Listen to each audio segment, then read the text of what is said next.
আমরা যে বিগত ৩ মাস ধরে আমরা পরিশ্রম করে শিক্ষার্থীরা পরিশ্রম করে যেই বিগত জুলাইয়ের সময় বিভিন্ন সময় শিক্ষার্থীদের বিপক্ষে দাঁড়ানো ডকুমেন্ট সহ আমরা শিক্ষকদের তালিকা করছি, সেটা আমরা প্রকাশ করব হয়তোবা। তার আগে আমরা আজকে আসছিলাম, প্রাথমিকভাবে আমরা শুরু করতে চাইছিলাম যে আওয়ামীপন্থী যে ডিনরা আছেন সেই ডিনদের পদত্যাগ প্রসঙ্গে তাদের সবাইকে কল দেওয়া হয়, কেউই ক্যাম্পাসের ভিতরে নাই। কেউ বলতেছে অসুস্থ, কেউ বলতেছে আজকে আসবো না। তো এইটার ব্যাপারে স্পষ্ট ছুটি নেওয়া আছে কিনা, কারণ আমি যতটুকু নিয়ম জানি যে যদি কোনো টিচার ছুটি নিতে চায় তাহলে ডিপার্টমেন্টের চেয়ারম্যানের ছুটি লাগে। এখানে আমরা তারপরে যাই হচ্ছে জুওলজি অ্যান্ড মাইনিংয়ে, যেখানে বিগত ফ্যাসিস্ট সময়ের ভিসি এবং প্রভিসি ছিল সুলতান টিপু এবং গোলাম সাব্বির সাদ্দাত তাপু।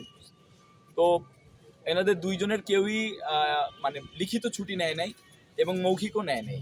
চেয়ারম্যান যখন কল দেয় তখন তারা বলে যে আমরা আজকে আসবো না।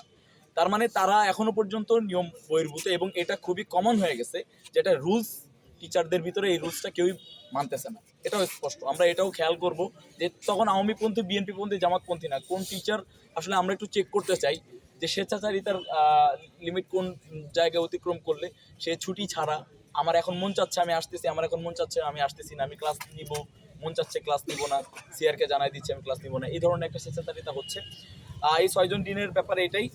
আমরা আরেকটা কাগজ পাইছি যে শিক্ষা গবেষণা ইনস্টিটিউটের খণ্ডকালীন শিক্ষক নিয়োগের ব্যাপারে ডক্টর মোবাররহ সিদ্দিকা, ওনাকে ফোকলোর বিভাগে 6 মাসের জন্য প্রস্তাবনা দেওয়া হয়েছে। উনি হচ্ছে ফাইকুল ইসলাম সাহেবের মানে ওয়াইফ, যিনি আপনার খুলনা বিশ্ববিদ্যালয়ের উপাচার্য ছিলেন এবং জানেন যে খুলনা বিশ্ববিদ্যালয়ের প্রচলিত আছে, খুলনা বিশ্ববিদ্যালয়ের জমি পর্যন্ত বিক্রি করে দিয়ে আসছে দুদকে। ওনার এখনো পর্যন্ত ওনার নামে দুদকের ইয়ে আছে, হ্যাঁ, দুদকে এখনো পর্যন্ত ওনাকে ডাকতেছে।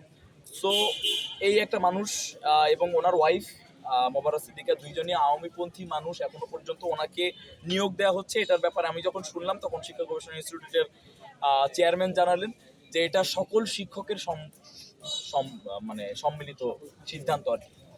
তো আমাদের একটা কথা আছে যে দুর্জন বিদ্বান হলেও পরিত্যাজ্য। আমাদের কি আর কোনো যোগ্য শিক্ষক নাই যে তাকেই নিয়োগ দিতে হবে এবং তার ব্যাপারে সবাই এগ্রি করতেছে? এটা আমাদের আসলে এই জায়গায় আমরা মানে কিছুই বলার ছিল না, কারণ আমাদের শিক্ষকদের ইথিক্যাল জায়গাটা আমরা দেখে আমরা হতভম্ব হয়ে গেছি আর কি।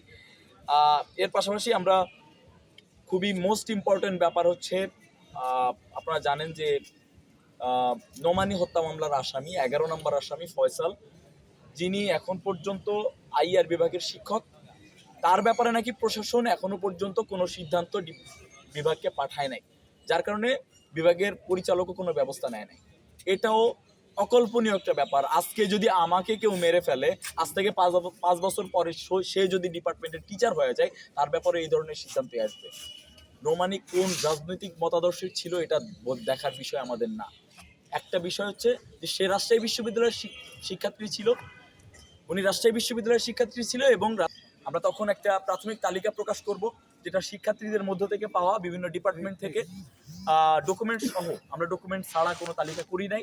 পাশাপাশি আমরা অন্য রাজনৈতিক দলকেও আমরা আহ্বান জানাবো তখনই, বা আমরা যদি প্রেস ব্রিফিং নাও করি, আমরা এখনও আপনাদেরকে জানাই দিচ্ছি যে আমরা এই তালিকাটা ওপেন করব এবং ছাত্র শিবির, ছাত্রদল সহ অন্যান্য রাজনৈতিক সংগঠনকে আমরা উদারত আহ্বান জানাবো, আপনাদের তালিকাটা নিয়েও আপনারা আসবেন, আমরা একসাথে বসবো, আমরা ক্রস চেক করে একটা ফাইনাল তালিকা করে আমরা এটার ব্যাপারে অ্যাকশন নেওয়ার ব্যাপারে কাজ করব।